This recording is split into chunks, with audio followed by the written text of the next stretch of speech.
So guys, good morning, good morning. Good morning po sa inyong lahat. Shoutout po sa mga kababayan po natin dyan. No? So today is araw po ng Friday. So ang petsa ay June 20. So ito po yung pa-order natin ngayon guys. No? Kasi may nagtatanong po sa atin nakaraan kung ano daw po ba yung ginagawa ko sa hipon. Dahil marami daw ako binibiling hipon. No? Actually nakarang araw, bumili ko ng hipon sa may Malabon is 20 kilos. So ito na po siya guys. Oh. Ito, naging tempura na. Ayan o. Oh.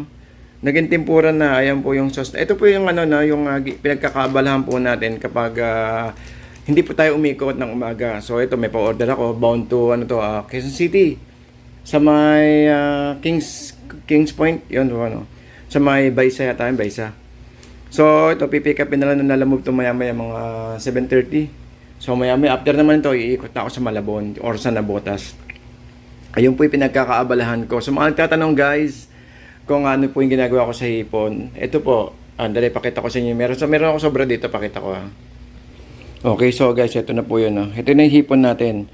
So baka mamaya is may magtanong sa atin. Kasi actually, yung gamit po natin dito ay Showa flour. Tempura flour po, na exclusive po sa pang tempura. Yung flour po na yon. So doon po sa Carnival na nabibili po yun. Tsaka po sa mga, sa mga Walter meron. Sa mga international product. Tsaka po sa SM, alam ko meron sa SM meron Showa po ang tataka ng flour. So ayan po. So minsan pakita ko po sa inyo paggawa. Then dito guys, is meron akong ginagamit dito na yung yung sauce ito yung yakiniku sauce. Medyo may lapot-lapot po yan na templadong apple at tsaka po yung mga yakiniku timpla, yakiniku na ginger, garlic, tsaka po yung toyo, kikuman, yan. Then dito guys, ito nga punta tayo dito sa may aking California Maki. So may pa-order ako ngayon, ito po, Maki, tsaka po itong, tempura. So ito is malaki kasi ito, itong in-order niya sa atin. So halagang 1.5 po ito. So nasa, bali 90 pieces, ito pong Maki natin na to, no? So ito, meron tayong, ito yung ginagamit ko guys, so pakita ko sa inyo, ha. Ito, Ebico. Ayan. Importante ito, Ebico. Ebico Masago. So, sa mga may magko-comment diyan, mga malulupit sa mga panghapon. So, ito po is conforme po guys sa sa mga arrangement ng request. Kasi minsan gumagamit po ako ng mga special na hipon at ginagawa ko pong pinapaibabaw ko sa kanya at saka po yung mga salmon, yung salmon na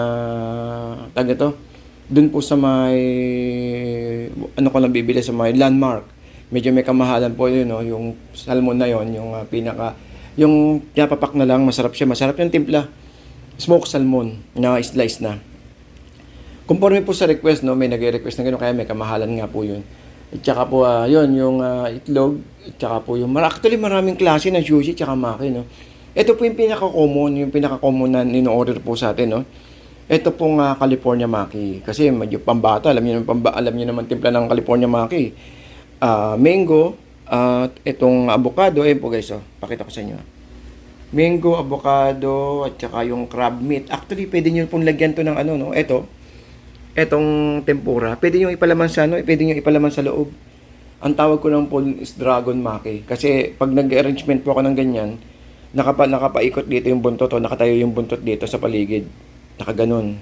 Special event naman po yun. Pag ma-attend po kami ng mga function, nasa may mga catering ng wedding, meron po kaming sariling lamesa.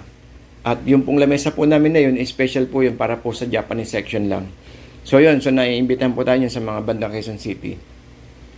Okay, so ito yung baka may magtanong sa atin kung anong pinambudbud ko. Ito po yun. Purikake ang tawag ng purikake. Ayan, purikake. Sa 70 pesos po sa may Cartimar. Then dito guys, kung baka may magtanong sa atin, ano po yung binudbud ko. Ito po yung plus, bali spicy. Spicy po ang nilagay natin kasi may mga may edad yung nag-request nito ang ating Maki, California Maki. So ayun, saglit lang po Yan. So ito is finished product na to, ipapadeliver ko mamaya. At bawat sa 10 nagre-repack nga rin pala kami nito.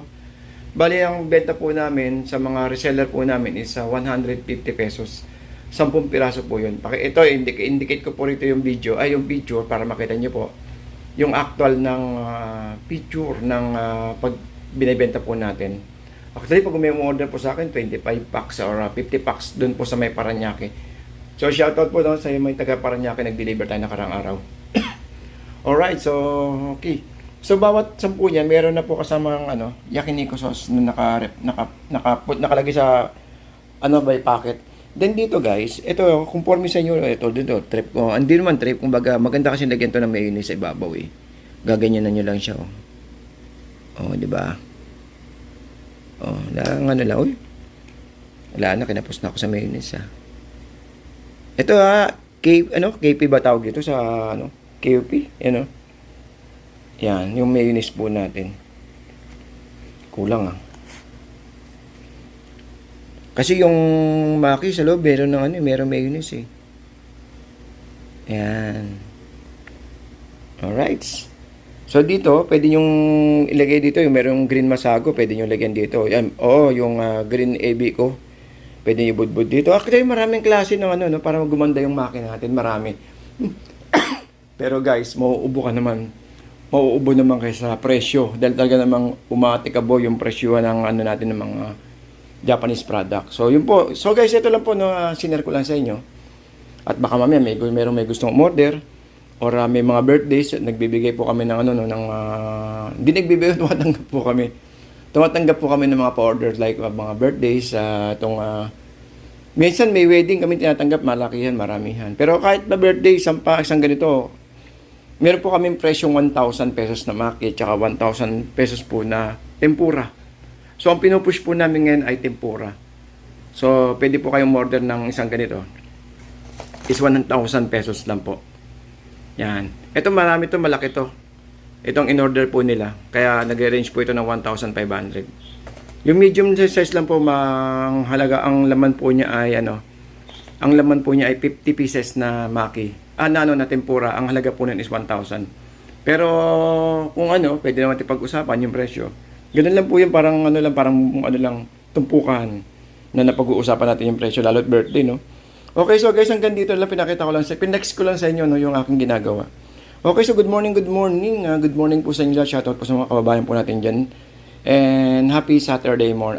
Friday lang pala, Friday morning. So, ito po yung California ni Kuya Ed. So, sayang, no? Yung ibang, yung mga ibang ginawa ko, hindi ko. Ilagay ko dito sa video para makita niyo po. Nasa akin, baka magkaroon kayo ng idea. Anyway, so good morning and shout out to everyone guys. And sa mga kababayan abroad na patuloy pong nanonood po sa atin, magandang umaga po. And keep safe, medyo maulan po ngayong araw po ng makulimlim. Grabe ang kulimlim. Okay, so mamaya may ikot po tayo ng Divisoria naman or Balintawak. Thank you po.